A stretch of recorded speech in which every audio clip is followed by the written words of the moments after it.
Hi guys, it's Kelly here and I'm back with another video. Today's video is featuring lots of products from Spellbinders. So I'm using some dies, some embossing folders, some 3D embossing folders, some better press plates, some stitching dies. We got a lot of stuff going on here. And we're going to create 4 cards using 4 different types of texture in our background. So this is my color palette that I've picked out. Some of it is Spellbinder, some of it is Concord 9th, some of it is Hero Arts. I'll link it all down below. And here, basically what I've done is this is the Holiday Blooms dies. This is a super great set. Lots and lots of little items that you can use to accent things on your cards.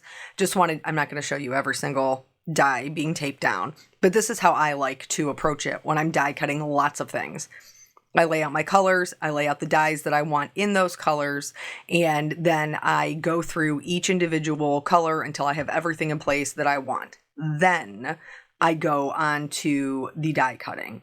Now, that's just the way that works for me. It's almost like kind of like an assembly line type style, and I find that to be the way that works best. Obviously, you're always, do whatever works best for you. I just wanted to share what works for me. In addition to the Holiday Blooms, I'm also going to cut out this Joy stitching die. I'm not going to stitch it though. I am going to cut it out of this mist colored cardstock and every other color except the brown, because I'm not stitching it. I'm going to do something else with it. And then in that set, the Joy is also separate, and I'll be using that as a sentiment as well. Here, I'm not going to show you all the die cutting either because it's a lot, but here's what I like to do. So I run my dies through, and this is I actually didn't even end up using any of the cattails. I built them, but then I didn't even use them. Here, I have such a hard time getting my dies off of my cutting plate without ruining my nail polish. So typically I use like a little pokey tool to pry them off. And then once I've done one set, I almost always go back and do another because I know I'm going to be building so many cards. It's just easier if I start out with 2 of everything that I'm die cutting. And then from there, I can supplement what else I need. Usually with leaves, I cut more than 2. I put everything into a little cup so that I don't lose it and all of my parts stay together. And then once I'm done die cutting, here's my cup, my overflowing cup of die cuts. Then I will separate out everything so that each thing goes with what it's supposed to be layered with. Not all of these layers, like the pine is just the pine by itself. Most of the leaves are. Here's everything all laid out. And then we're just going to go through each of the layering ones to show you just very briefly how to put them together.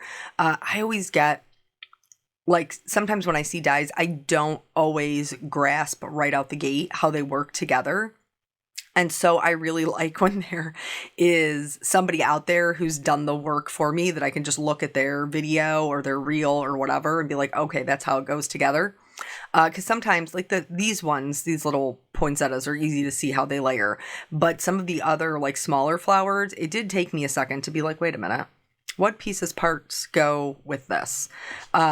There's a bunch of flower centers in this set, and I'm sure that they meant for certain ones to go with certain ones, but I found that you can pretty much mix and match them to whatever makes your heart happy, and so that's what I did. That is how I put them together.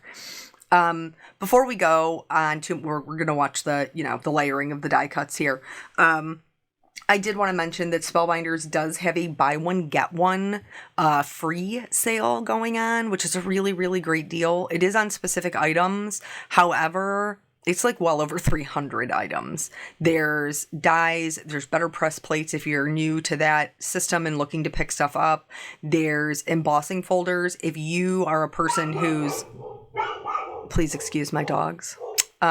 If you are a person who has seen the embossing folder of the month videos that I've done and have been a fan, several of those are part of the buy one, get one free sale. I'm going to use one of them in this video today. Here, I just wanted to show you the corally colored cardstock. I ran out of room to die cut the base. And so I did have room on the lighter peach color. So I cut it out of the peach color and then I colored it with a Copic marker. It was an R22 in case you were wondering what a perfect match that was. And it pretty much was. And since it was the base layer, I wasn't worried about it. Here, I originally tried this center. I didn't love it. I went back, tried another center and was much happier with that. But yeah, so that sale is going on through the 9th and it's super fantastic. Obviously, like, shop smart, guys. Your lesser priced item is going to be the free item. So when you're going through and picking out your things, sometimes it's worth it to split it up into 2 orders if you have some heavier priced things and some lower priced items that you want. Like if you are picking up a die and you also want to pick some embellishments, you're going to end up with like $5 embellishments for free when, you know, maybe if you had bought them separately, you could have got a $40 die for free. See what I'm saying? So just shop. If you're going to shop the sale, and obviously it's Christmas time, it's a great deal though. Like, just make sure that you're getting the most bang for your buck because you guys know I'm cheap. That's how I roll. So just a word of advice for me. Here, these little guys, I chose to cut them actually in 2 different colors, so that way I would have 2 different looks. If you're going to be building lots of cards, or maybe you're just a person who likes, I mean, I suppose you're out there, people who like building the dies. I ain't one of them. But, you know, if you just like putting them together so you have them on hand when you want to build a card, you can get 2 completely different looks just by switching it up. The peach and the sage are super soft and kind of like a romantic feel, where the, is it called mustard? What is it called? Let's look. It's a Tuscan. That's what it's called. It's a Spellbinders paper that kind of like mustardy color yellow. Like that one with the dark green is definitely like more bold jewel tones, you know, kind of vibes. So you can totally change the feel just based on the colors that you look. Speaking of the colors that I picked, I've realized that everything that I've done for Christmas this year has been super traditional colors. And so I chose kind of a softer palette this time and really, really happy that I did. I think it's just gives everything a different look. And I don't know, it just feels a little bit softer, a little bit more homey, and I really like that. So let's talk about the stitching die. The green I didn't have enough of it to cut out the full thing, so I just cut out the leaf portions that I wanted. So basically what I'm going to do is I'm not going to stitch it. You totally can stitch it at the end. Don't feel like you can't. But this is just another way to get a different look out of this die because, you know, it is expensive and you're spending your hard-earned money on it. So why not get more looks out of it? So basically what I'm doing is I'm just going in and I am cutting out different portions of it so that I can have one multicolored piece.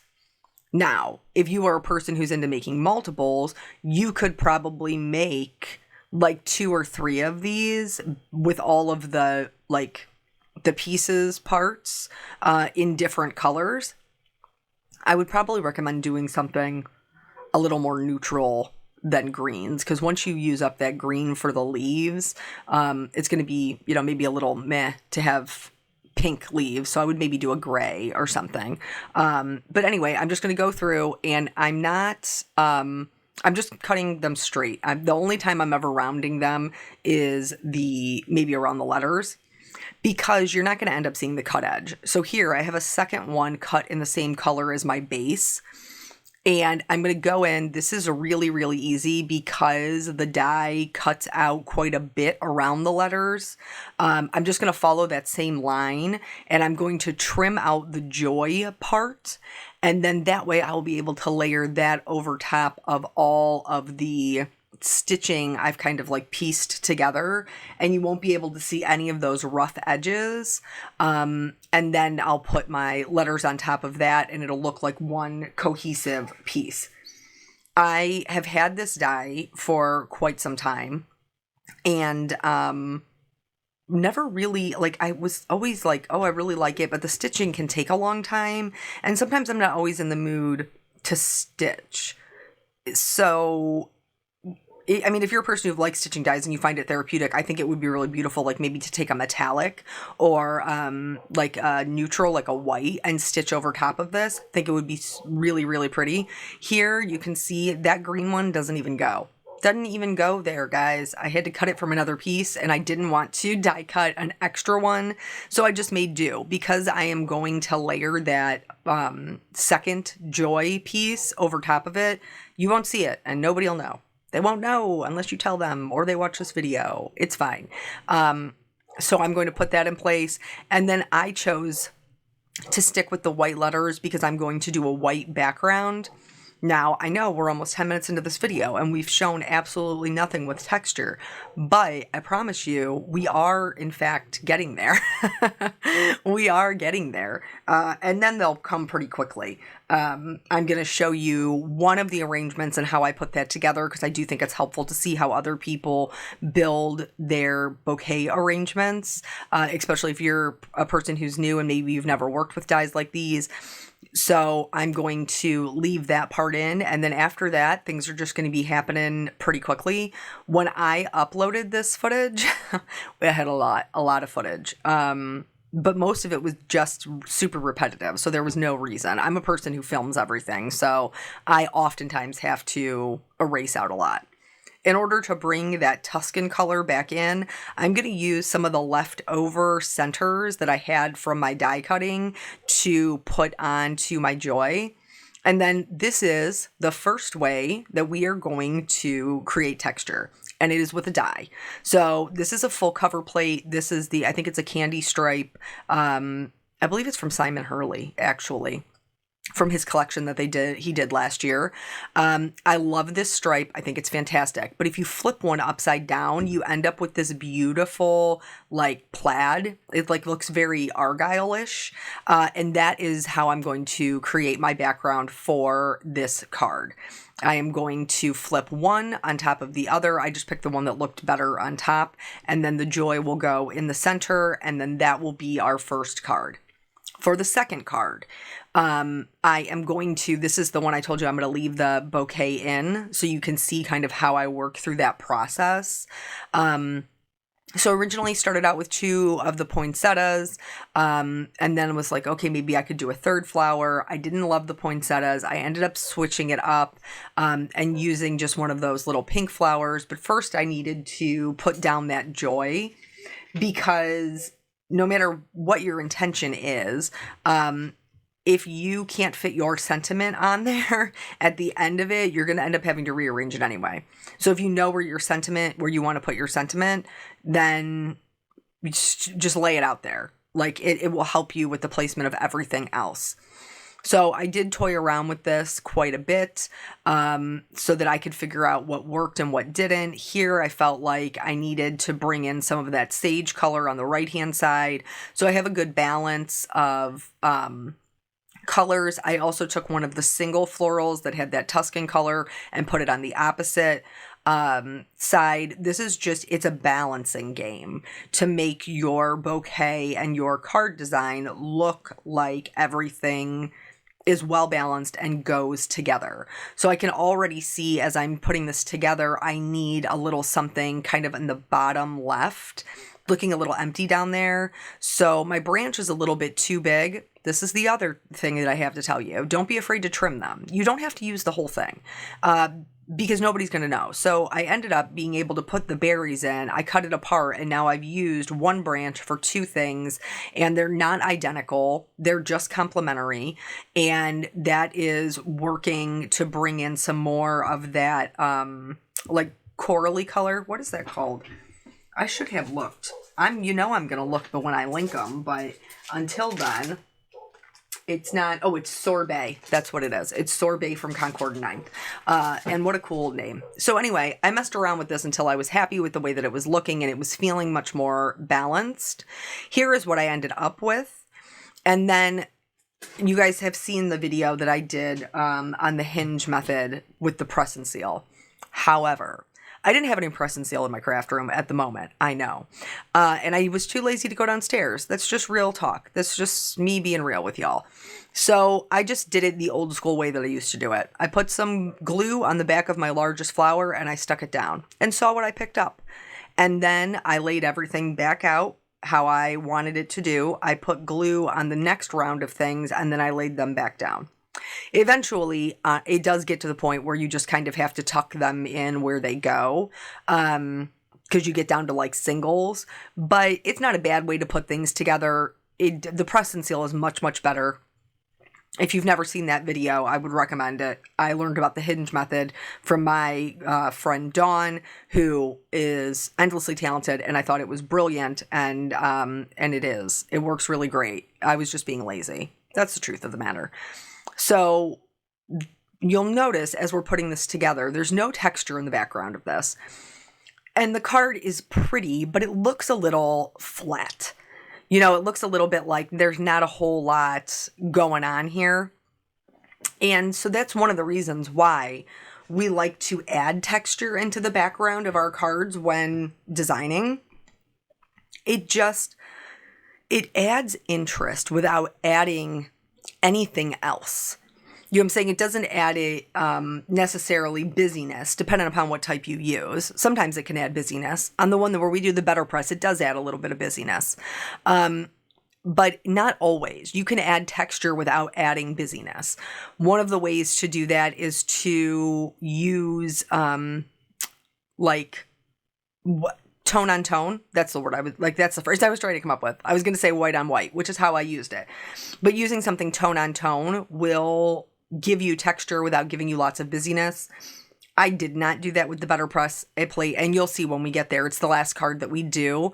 I wish that I had. I wish that I had done a little bit of tone on tone, but it is what it is, and decisions were made, and now I know better for next time. Because realistically, if you aren't learning something every time you're making something, then you are in a much better position for me, because I am constantly learning something.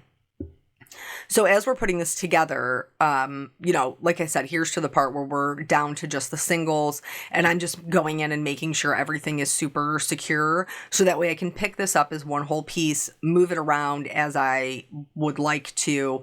Here, this is one of the risks. Okay, you can see I get my little leaves back there got stuck. Also, remember I told you before, don't be afraid to trim them.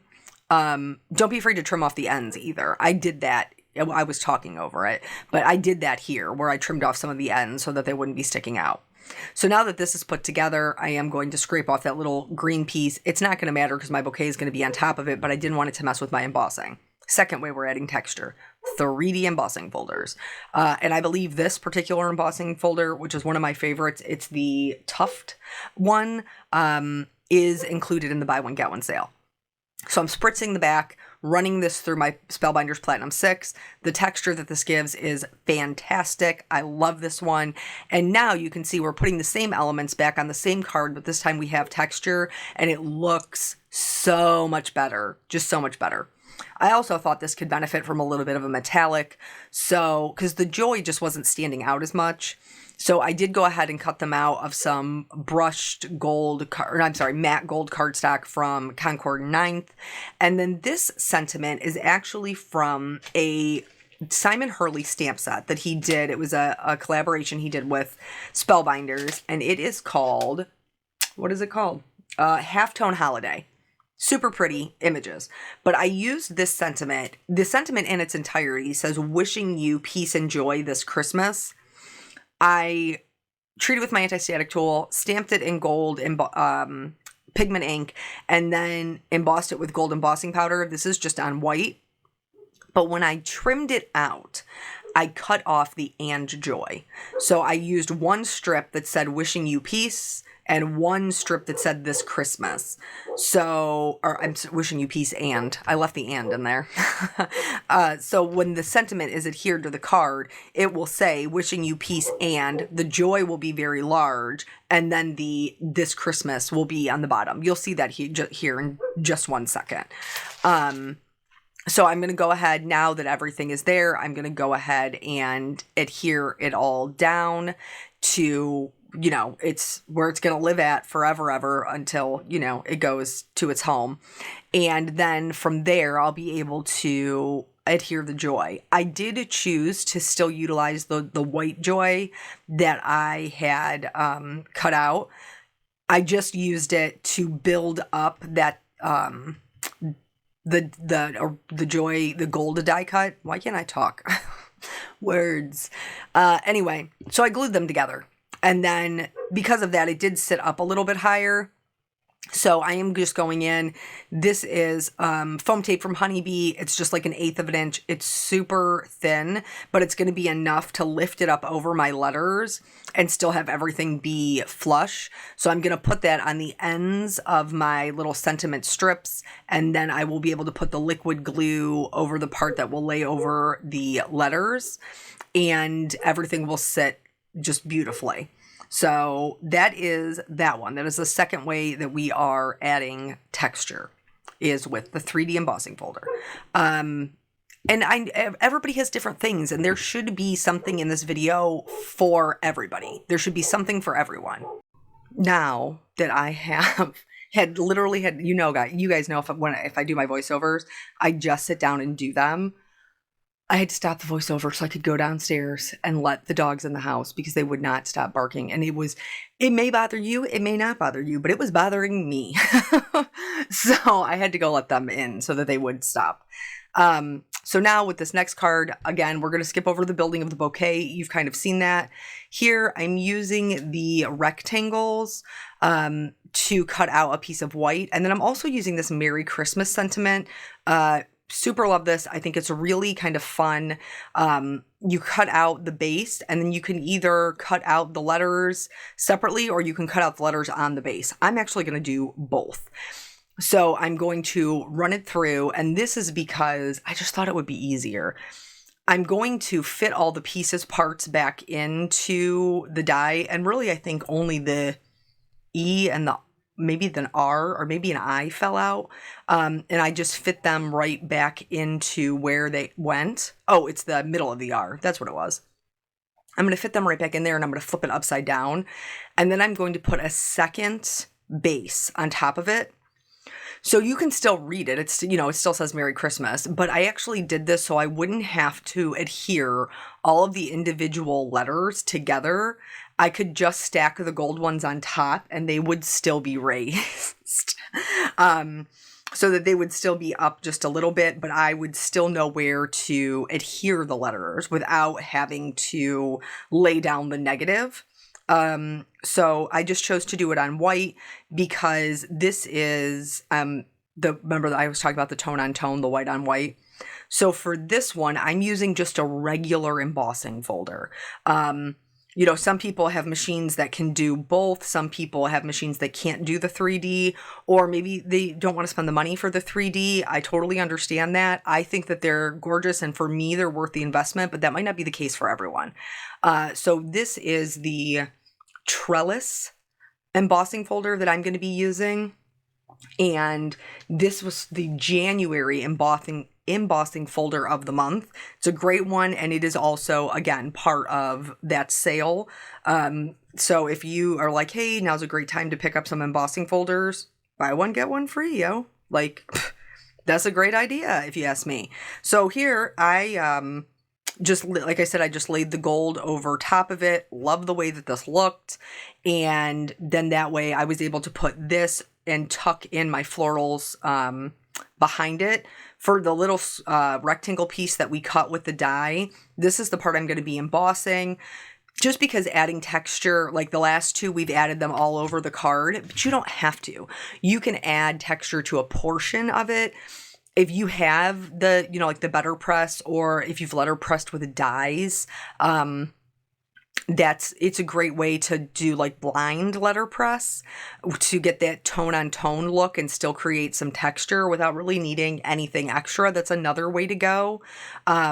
So here is this card. Now all of these, this gray one is just like the one that I keep in the set so that I know what it looks like. I can just lay it out without having to cut one to see what it looks like.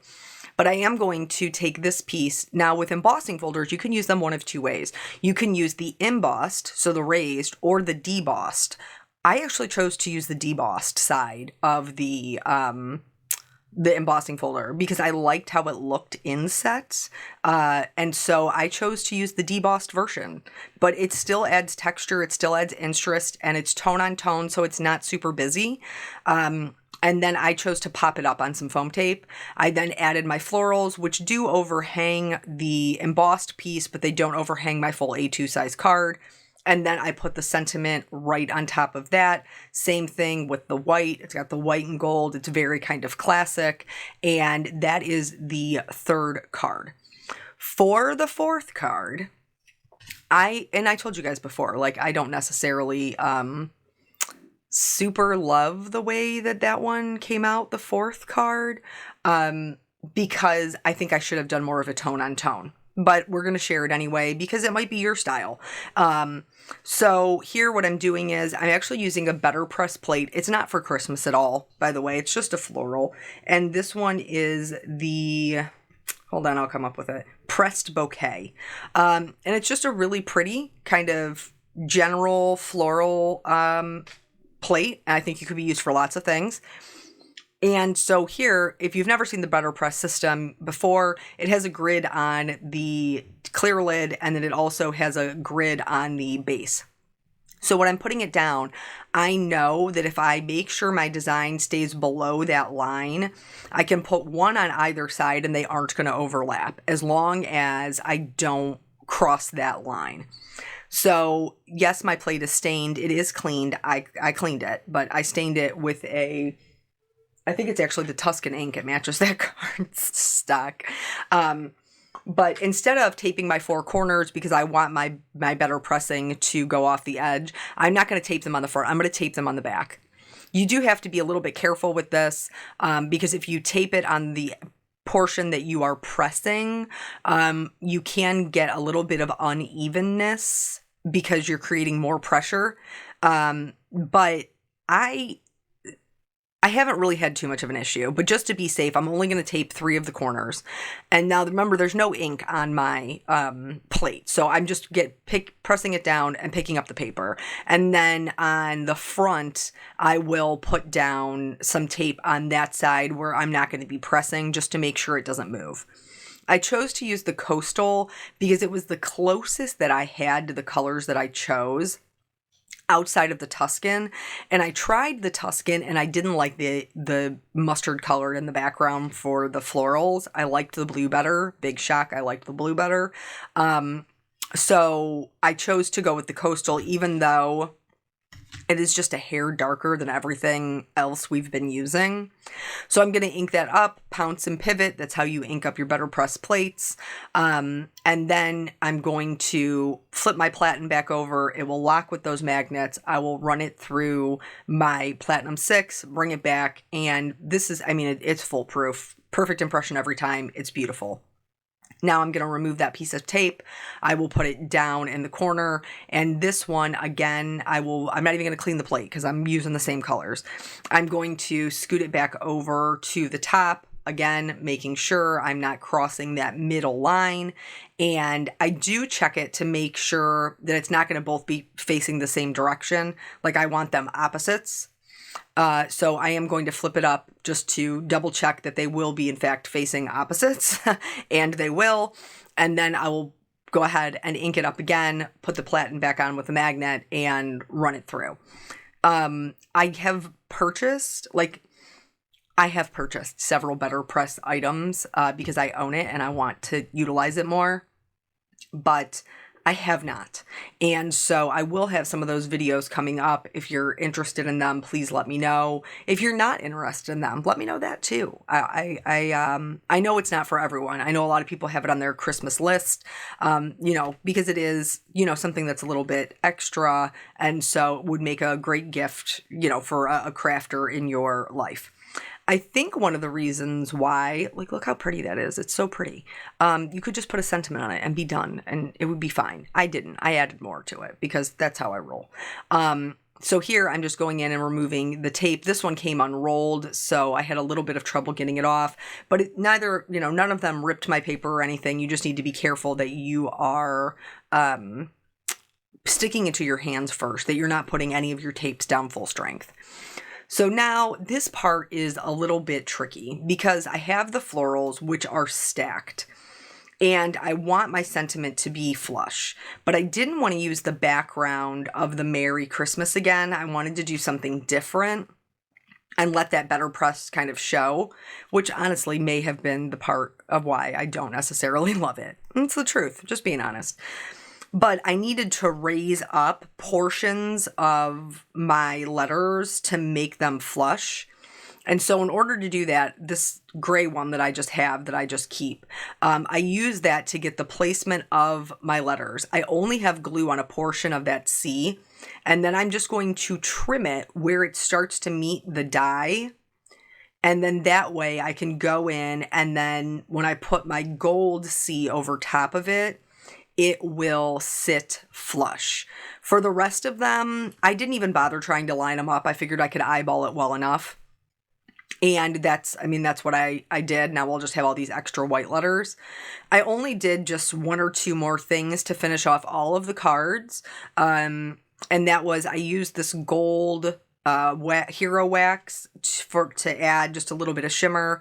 And then I added some gold, they're not pearls, like little bubbles on all of the cards as well, just to kind of finish them off and make them more festive with more shine. So yeah, that's it. That's 4 ways. So we did the letter pressing, we did a regular embossing folder debossed, we did a 3D embossing folder embossed, and then we did the die. So hopefully you have found something that will inspire you based on what your style is or what you have, that will help you kind of create something that you love. I hope so anyway. So this was kind of a long one, guys. This was because we had so much going on. It took me like 2 days to make all of these cards because I'm not fast at die. I'm just not quick at it. But that's okay. I've been doing some coloring videos lately, and so I kind of wanted to switch it up and do something a little different that I thought maybe would be helpful. So thank you guys so much for joining me. I always appreciate your time, and I will catch you on the next video. Bye.